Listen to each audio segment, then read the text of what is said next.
Pengertian semantik.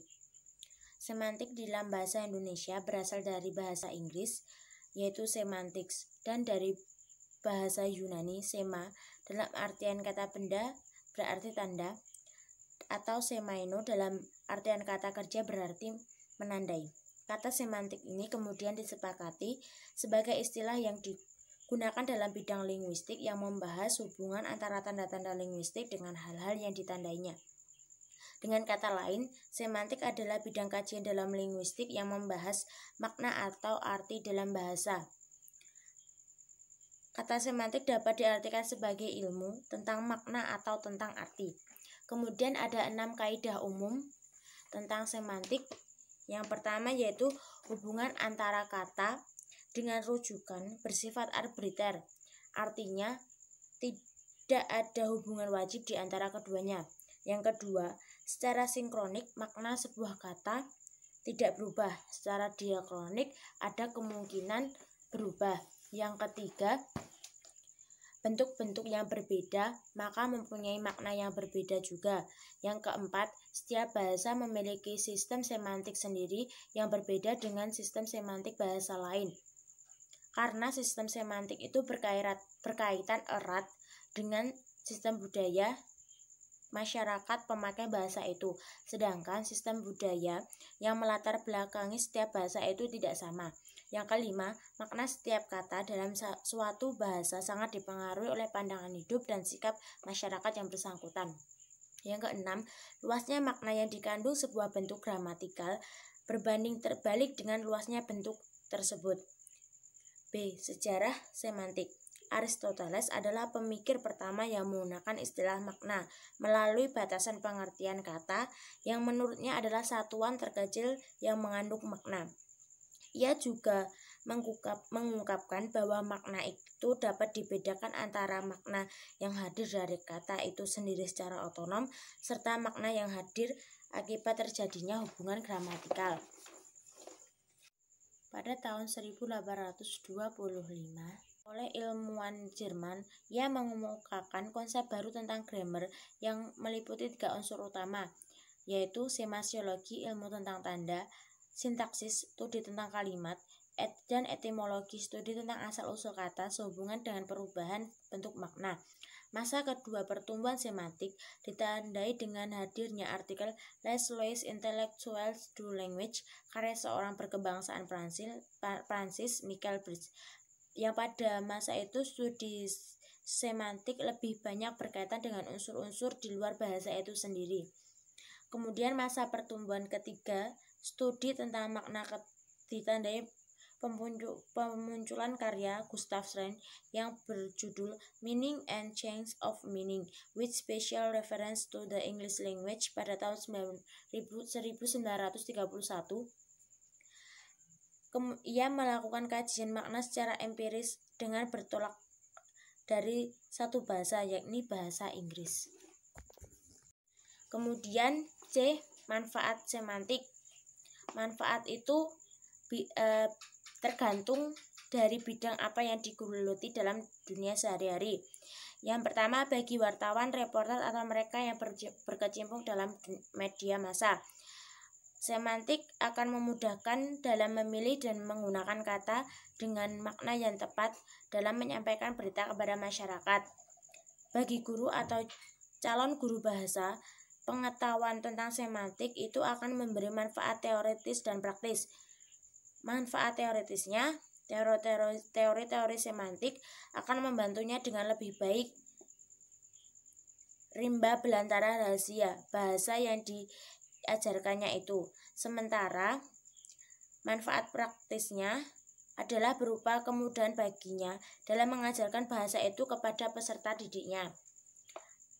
Bagi orang awam, pemakaian dasar-dasar semantik tentunya masih diperlukan untuk dapat memahami dunia di sekelilingnya yang penuh dengan informasi dan lalu lintas kebahasaan. D. Makna, informasi, dan maksud. 1. Pengertian makna. Menurut Ferdinand de Saussure mengemukakan bahwa setiap tanda linguistik terdiri dari 2 unsur, yaitu satu yang diartikan atau signifid dan yang mengartikan atau signifier. Dengan kata lain, setiap tanda linguistik terdiri dari unsur bunyi dan unsur makna. Makna adalah unsur dari sebuah kata atau lebih tepatnya sebagai gejala dalam ujaran. Yang kedua, pengertian informasi. Makna tadi adalah sebagai gejala dalam ujaran. Kalau informasi itu adalah gejala luar ujaran. Contohnya, kata ayah dan bapak itu memang memberi informasi yang sama, yaitu orang tua laki-laki, tetapi maknanya tidak persis karena bentuknya beda. Yang ketiga, pengertian maksud. Informasi dan maksud sama-sama merupakan gejala luar ujaran. Bedanya, informasi itu merupakan gejala luar ujaran dilihat dari objeknya atau yang dibicarakan, sedangkan maksud dilihat dari si orang yang berbicara atau subjeknya.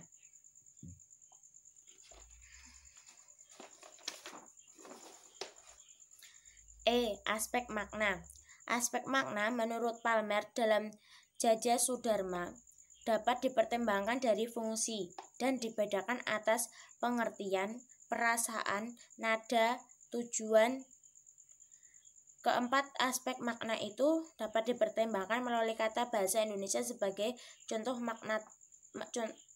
pemahaman makna tersebut. Yang pertama, pengertian atau sense. Aspek makna pengertian ini dapat dicapai apabila antara pembicara atau penulis dan kawan bicara berbahasa sama. Makna pengertian disebut juga dengan tema yang melibatkan ide atau pesan yang dimaksud. Yang kedua, perasaan atau feeling. Aspek makna perasaan berhubungan dengan sikap pembicara dengan situasi pembicaraan. Dalam kehidupan sehari-hari kita berhubungan dengan perasaan, misalnya gembira, bangga, bahagia, kagum, sedih, cemas, dan lain-lainnya. Situasi itu berhubungan dengan aspek makna perasaan tersebut menggunakan kata-kata yang sesuai dengan situasinya. Yang ketiga, nada. Nada, aspek makna nada adalah an attitude to his listener, atau sikap pembicara terhadap kawan bicara, atau sikap penyair penulis terhadap pembaca. Yang keempat, tujuan. Aspek makna tujuan ini adalah his aim, conscious or unconscious, the effects he is endeavoring to promote. Tujuan atau maksud baik disadari maupun tidak akibat usaha dari peningkatan. Aspek makna tujuan ini melibatkan pernyataan yang bersifat deklaratif, persuasif, imperatif, naratif, politis, dan pedagogis. Relasi makna. Relasi makna itu ada beberapa jenis. Yang pertama, sinonim.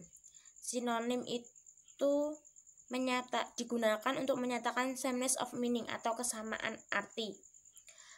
Kata sinonim berasal dari Yunani kuno, yaitu sin yang berarti dengan, onoma yang berarti nama. Secara harfiah, kata sinonim berarti nama lain untuk benda atau hal yang sama. Di atas didefinisikan, sinonim merupakan relasi antara dua satuan bahasa yang maknanya kurang lebih sama. Ini berarti dua satuan bahasa yang bersinonim itu kesamaannya tidak 100%. Ketiadaan sinonim mutlak itu disebabkan oleh faktor waktu, faktor tempat atau daerah, faktor sosial, faktor bidang kegiatan, dan faktor nuansa makna. Kemudian jenis-jenis sinonim. Yang pertama, sinonim antara bebas dengan terikat. Contohnya sinonim antara dia dan nya. Sinonim antara kata dengan kata, contohnya perempuan dengan wanita. Sinonim antara kata dengan frasa atau sebaliknya, antara hamil dengan berbadan dua. Sinonim antara frasa dengan frasa, misalnya baju hangat dengan baju dingin.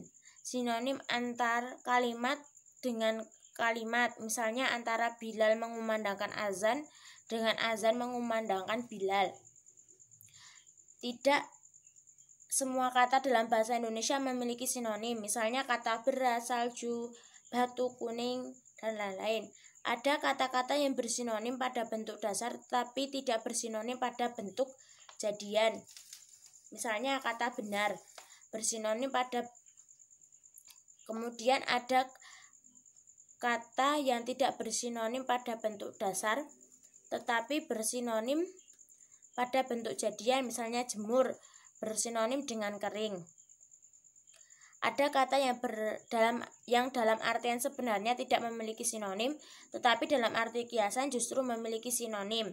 Misalnya kata hitam dalam makna sebenarnya tidak ada sinonimnya tetapi dalam arti kiasan ada sinonimnya, yaitu gelap, jahat, buruk, dan mesum. Yang kedua, antonim atau oposisi. Berasal dari bahasa Yunani kuno, yaitu anti yang artinya melawan dan onoma yang artinya nama. Secara harfiah, antonim berarti nama lain untuk benda lain pula. Hubungan makna antara dua buah kata yang berantonim bersifat dua arah.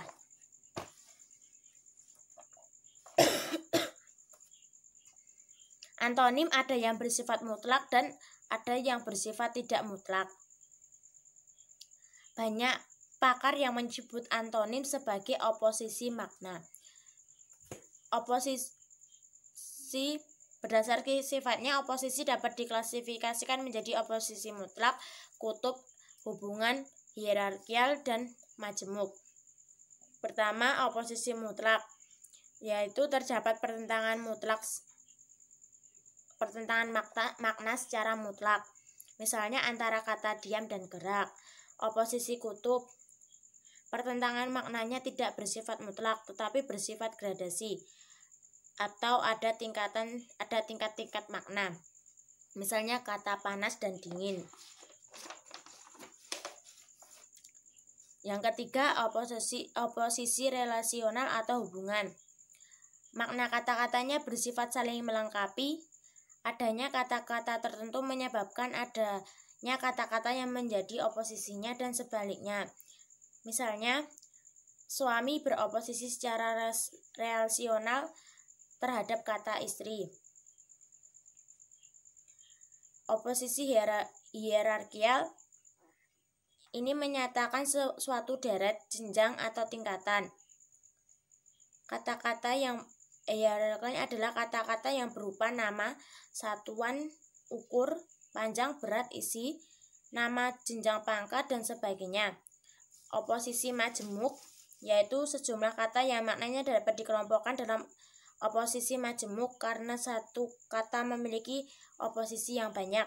Misalnya, berdiri dapat beroposisi dengan duduk, tiarap, terlengkang, dan lain-lainnya. Yang ketiga, homonim, homofon, dan homograf. Homonim berasal dari bahasa Yunani kuno, yaitu homo yang artinya sama dan onoma yang berarti nama. Dapat diartikan sebagai nama sama untuk benda atau hal lain. Diringkas, homonim adalah kata atau frasa yang ditulis dan dilafalkan sama dengan yang lain tetapi maknanya berbeda. Contohnya, kata bisa berarti racun dan bisa berarti dapat. Kemudian homofon, kata yang bunyinya sama dengan kata lain tetapi tulisan dan maknanya beda. Contohnya, bank dan bank. Bank merupakan penyingkatan dari kata abang bermakna kakak laki-laki dan bank artinya lembaga keuangan. Homograf, kata yang tulisannya sama dengan kata yang lain tetapi bunyi dan maknanya berbeda.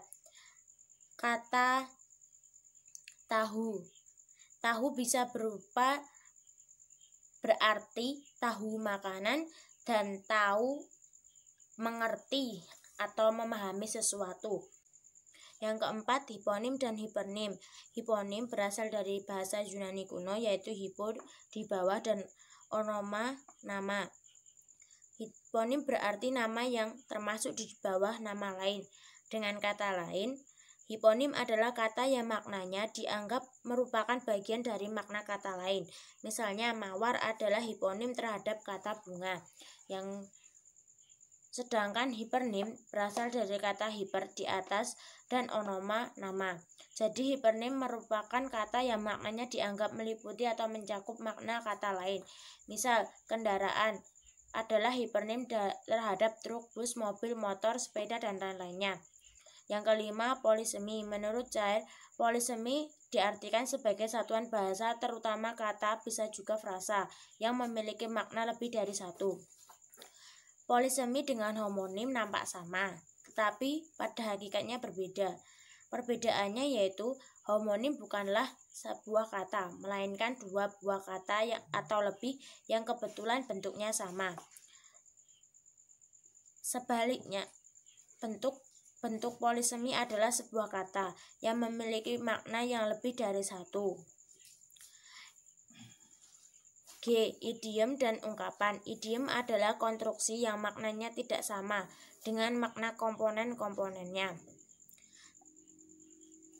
Cair kemudian membedakan idiom atas, idiom penuh, dan idiom sebagian. Idiom penuh adalah idiom yang unsur-unsurnya secara keseluruhan sudah merupakan suatu kesatuan yang dengan satu makna. Misalnya membanting tulang dan meja hijau. Sedangkan idiom sebagian masih ada unsur yang memiliki makna leksikalnya sendiri. Misalnya daftar hitam, berarti daftar yang berisi nama-nama orang yang dicurigai. Adapun yang dimaksud dengan ungkapan adalah apa-apa yang diungkapkan. Ungkapan kedua saksi itu benar adanya, kelompok kata atau gabungan kata yang menyatakan makna khusus, dan gerak mata atau tangan, perubahan air muka yang menyatakan perasaan hati. Idiom dan ungkapan itu seharusnya mempunyai objek pembicaraan yang relatif saja, sudut pandangnya saja yang berbeda. Idiom dilihat dari segi makna, sedangkan ungkapan dilihat dari segi ekspresi bahasanya. Meskipun antara idiom dan ungkapan memiliki perbedaan nuansa makna, hal yang berkaitan dengan idiom dapat dimaksudkan dalam pengertian ungkapan. Dengan demikian dapat dikatakan bahwa idiom dan ungkapan itu sebenarnya memiliki pengertian yang tidak berbeda.